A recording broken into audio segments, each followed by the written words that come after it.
Baik, Assalamualaikum warahmatullahi wabarakatuh. Apa kabar semuanya? Mudah-mudahan dalam keadaan sehat dan senantiasa dalam lindungan Allah Subhanahu wa Ta'ala. Perkenalkan, saya Yusriyadi SEMM.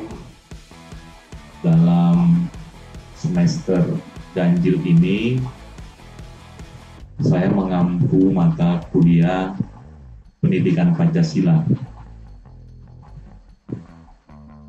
Nanti untuk kenal lebih jauh dan lebih dalam, kita bisa berkenalan di Google Meet ya.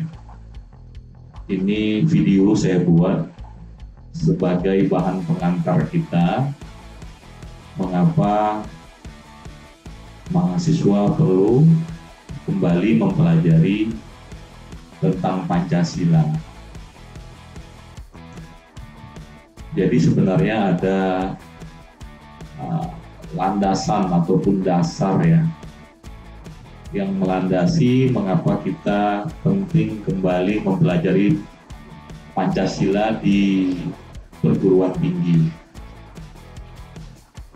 Jadi sebenarnya ada beberapa. Yang pertama adalah dasar filosofisnya. Jadi ketika Republik Indonesia diproklamasikan pasca Perang Dunia Kedua, kita tahu bahwa dunia itu dicekam oleh pertentangan ideologi kapitalis dengan ideologi komunis. Jadi kapitalis itu berakar pada paham individualisme yang menjunjung tinggi kebebasan dan hak-hak individu. Sementara komunisme itu berakar pada paham sosialisme atau kolektivisme yang lebih mengedepankan kepentingan masyarakat di atas kepentingan individual. Jadi kedua aliran ideologi ini melahirkan sistem kenegaraan yang berbeda. Jadi paham individualisme itu melahirkan negara-negara kapitalis yang mendewakan kebebasan atau kita sebut dengan liberalisme setiap warga, sehingga menimbulkan perilaku dengan superioritas individu. Kebebasan berkreasi dan berproduksi untuk mendapatkan keuntungan yang maksimal. Kemudian sementara paham kolektivisme itu melahirkan negara-negara komunis yang otoriter dengan tujuan untuk melindungi kepentingan rakyat yang banyak dieksploitasi segelintir warga pemilik kapital. Jadi antara dua ideologi ini saling bertentangan, ya. Ideologi kapitalis dan ideologi komunis. Sehingga pertentangan ideologi ini menimbulkan perang dingin yang dampaknya terasa di seluruh dunia. Namun, para pendiri negara Republik Indonesia mampu melepaskan diri dari tarikan-tarikan dua kutub ideologi dunia tersebut dengan merumuskan pandangan dasar ya pada sebuah konsep filosofis yang bernama Pancasila. Jadi nilai-nilai yang terkandung pada Pancasila bahkan bisa berperan sebagai penjaga keseimbangan atau kita sebut dengan margin of appreciation antara dua ideologi dunia yang bertentangan. Karena dalam ideologi Pancasila, hak-hak individu dan masyarakat diakui secara proporsional. Pada ideologi kapitalis itu sangat individualis. Pada ideologi komunis itu sangat kolektivitas. Jadi ini sangat ekstrem. Dua kutub yang sangat ekstrem. Maka Pancasila hadir sebagai ideologi yang hadir pada posisi tengah, ya. Tetap mengakui hak-hak individual, juga tetap pentingnya memahami konsep dari kolektivitas. Rekan-rekan mahasiswa, jadi rumusan tentang Pancasila tidak muncul dari sekedar pikiran logis rasional, tetapi digali dari akar budaya masyarakat bangsa Indonesia sendiri. Maka Bung Karno hanya mengaku diri sebagai penggali Pancasila karena nilai-nilai yang dirumuskan dalam Pancasila itu diambil dari nilai-nilai yang sejak lama hadir di dalam masyarakat Nusantara. Oleh karena itu Pancasila disebut mengandung nilai-nilai dasar filsafat yang merupakan jati diri bangsa Indonesia, yang juga sebenarnya menjadi satu cara hidup kita sebagai warga negara, atau kita sebut dengan way of life bangsa Indonesia yang sesungguhnya. Jadi sebenarnya Pancasila itu sudah ada sejak lama, yang merupakan cara pandang ataupun cara hidup warga negara Indonesia yang sebenarnya sudah lama ada, hanya kemudian dirumuskan dalam rumusan Pancasila. Jadi dengan demikian, nilai-nilai dalam Pancasila itu merupakan karakter bangsa kita sendiri, yang menjadikan bangsa Indonesia berbeda dengan bangsa-bangsa lain.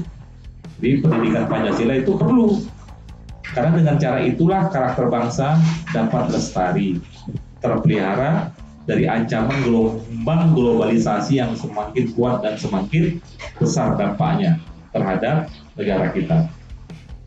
Kemudian yang kedua, yaitu yang pertama tadi adalah dasar filosofis, kemudian yang kedua adalah dasar sosiologis. Jadi rekan-rekan mahasiswa, bangsa Indonesia ini kan beraneka ragam, atau kita sebut dengan Bhinneka Tunggal Ika. Jadi Indonesia ini memiliki lebih dari 300 suku bangsa yang tersebar di lebih dari 17.000 pulau. Jadi secara sosiologis telah mempraktikkan Pancasila karena nilai-nilai yang terkandung di dalamnya merupakan kenyataan-kenyataan secara material, formal, dan fungsional yang ada di dalam masyarakat Indonesia. Jadi kenyataan objektif ini menjadikan Pancasila sebagai dasar yang mengikat setiap organ bangsa untuk taat pada nilai-nilai instrumental yang berupa norma ataupun hukum tertulis ataupun peraturan perundang-undangan, atau kita sebut dengan jurisprudensi juga, dan traktat yang merupakan hukum tertulisnya, maupun yang tidak tertulis seperti adat istiadat, kesepakatan ataupun kesepahaman dan konvensi. Jadi kebinekaan kita atau pluralitas masyarakat bangsa Indonesia yang tinggi, di mana ada agama, ras, etnik, bahasa, tradisi budaya yang penuh dengan perbedaan, menyebabkan ideologi Pancasila bisa diterima sebagai ideologi pemersatu. Nah, jadi data sejarah menunjukkan bahwa setiap kali ada upaya perpecahan atau pemberontakan oleh beberapa kelompok masyarakat, maka nilai-nilai Pancasila lah yang dikedepankan sebagai solusi untuk menyatukan kembali. Begitu kuat dan ajaibnya kedudukan Pancasila sebagai kekuatan pemersatu, maka kegagalan upaya pemberontakan yang terakhir itu pada tanggal 1 Oktober 1965 yang dilakukan oleh G atau yang kita sering dengar ataupun sebut dengan G30 SPKI untuk seterusnya itu kemudian dijadikan Hari Kesaktian Pancasila. Pancasila juga akhirnya selamat dapat kemudian gerakan 30 September itu oleh PKI kemudian dapat dibumi hanguskan karena bangsa Indonesia masih bersepakat dan berkeinginan agar Pancasila menjadi ideologi negara, tidak ada ideologi yang lain. Jadi bangsa Indonesia yang plural secara sosiologis membutuhkan ideologi pemersatu Ideologi pemersatu itu yakni Pancasila. Oleh karena itu nilai-nilai Pancasila perlu dilestarikan dari generasi ke generasi untuk menjaga keutuhan masyarakat bangsa Indonesia. Jadi pelestarian nilai-nilai Pancasila dilakukan khususnya lewat proses pendidikan formal. Karena lewat pendidikan berbagai butir, ya, nilai Pancasila tersebut dapat disemaikan dan dikembangkan secara terencana dan terpadu. Kemudian yang terakhir adalah kita sebut dengan dasar yuridis, ya.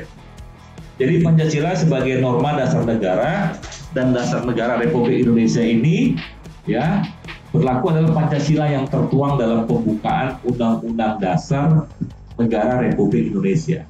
Jadi secara yuridis Pancasila itu, ya, tertuang di dalam pembukaan Undang-Undang Dasar Negara Republik tahun 1945 dan juga berdasarkan keputusan Presiden Republik Indonesia nomor 150 pada tahun 1959 mengenai Dekret Presiden Republik Indonesia Panglima Tertinggi Angkatan Perang tentang kembali kepada UUD 45. Jadi naskah pembukaan UUD Negara Kesatuan Republik Indonesia yang berlaku adalah pembukaan UUD tahun 1945 yang disahkan, ditetapkan oleh Panitia Persiapan Kemerdekaan ataupun PPKI pada tanggal 18 Agustus 1945. Adapun sila-sila Pancasila yang tertuang dalam pembukaan UUD Negara Republik Indonesia tahun 45 secara filosofis, sosiologis berkedudukan sebagai norma dasar Indonesia dan dalam konteks politis yuridis sebagai dasar negara Indonesia. Konsekuensi dari Pancasila tercantum dalam pembukaan UUD Negara Republik tahun 1945. Oke, saya kira 3 hal ini yang menjadi pengantar dulu bahwa Pancasila itu punya 3 dasar, yakni filosofis, sosiologis, dan yuridis. Nanti akan kita diskusikan lebih lanjut. Mohon ini disimak dan kemudian nanti kita akan diskusikan pada Google Meet di pertemuan pertama kita. Demikian dulu. Wassalamualaikum warahmatullahi wabarakatuh.